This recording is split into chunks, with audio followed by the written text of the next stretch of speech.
Good morning. I am excited to have Tess Hill Rubenstein here with us today, who finished her supervision a little bit ago and had great things happen to her. So, good morning, Tess. Good morning. Could you tell everybody a little bit about the type of social work that you're dedicated to? We have such a broad field. A lot of people are generalists, and we start out that way. But what became your concentration and your interest? So I have really found interest in the field of correctional social work, specifically working with adults who are incarcerated and are dually diagnosed. So individuals who have both substance use and mental health disorders. Most of my work has been in the criminal justice system in some regard, from the prison system and also within community corrections, most recently in community corrections. So needed. That is really a niche, kind of a niche situation for social workers. So, how long have you been in social work?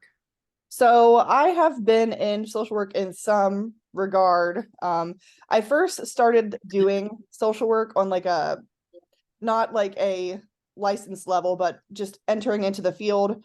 After I graduated high school, I was obtaining an associate's degree in social services, criminal justice, and corrections.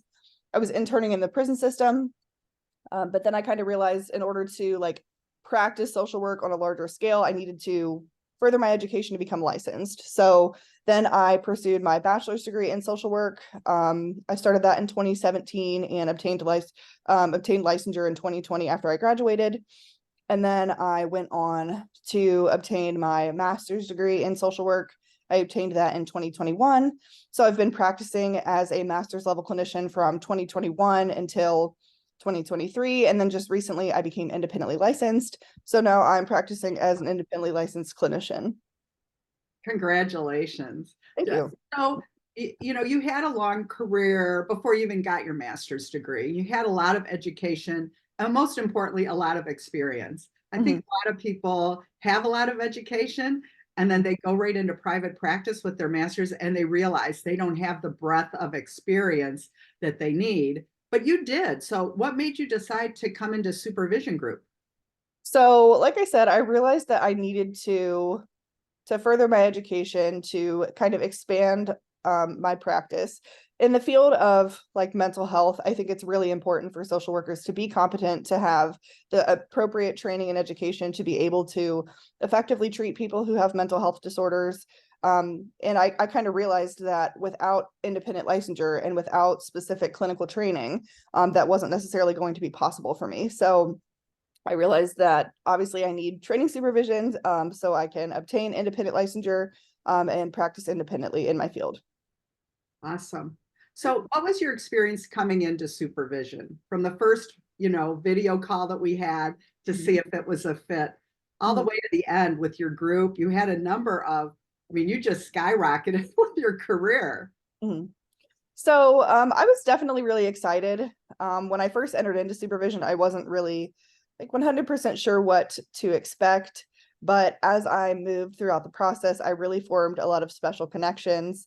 I gained a lot of confidence, and it was just a really great experience. I learned a lot about not only myself, but about other areas of social work practice too. So I think that just in general, it was a really eye-opening experience, and it was something that really helped shape the clinician that I currently am. I am excited that you said that because, with the population of folks that you have, they're going to have all the mental health issues that were talked about with the group members. So that, it's important that we specialize, I think, over time, over our career. But it's also important at the beginning, we get that kind of full scope. So we know the questions to ask for a specific population, that we settle on. Do you feel like you've been able to have access to me after supervision? Yes, Or absolutely. supervision just end? I do, yes. So through text, through email, you're always very responsive. You've also been really good at keeping me in the loop as to what's happening in my field that I might not be aware of.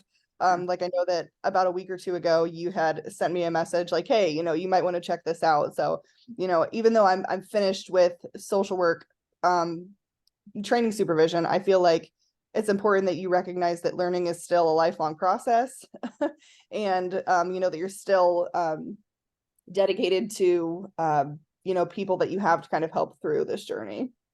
For sure. And it wasn't too long ago, I did decide to put up a private Facebook page for everybody who's been in supervision in our groups or, is currently in supervision. So I'm going to do more teaching through that. So, stay in the loop and add to the group if there's anything you want to know about, because I only work 2 days a week. So and I love to do research. So, and I know most of my people are working 5-6 days a week. So I'm glad to kind of look up stuff that they're interested in. I love that piece of it. And then lastly, why don't you talk a little bit about what you're doing now, not just at work, but you decided to do something else. Yeah, so I am currently pursuing my DSW. So I'm getting my doctorate in social work with a specific concentration in clinical social work. I am actually finishing my final paper now for my second semester.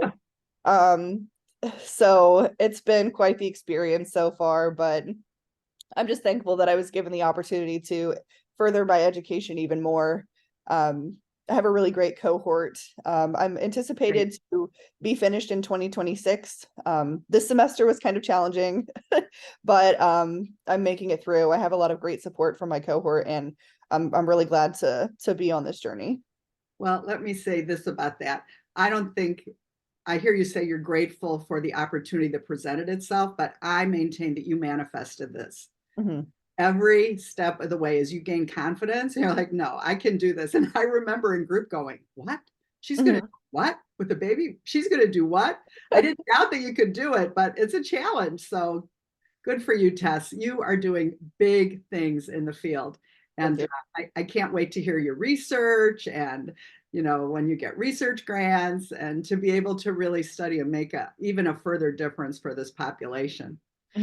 So lastly, if you have anything to say to somebody watching that's like, oh, should I do supervision, or I'm just too busy, or I'm just too tired, or I'm just too overwhelmed, what would you say to them?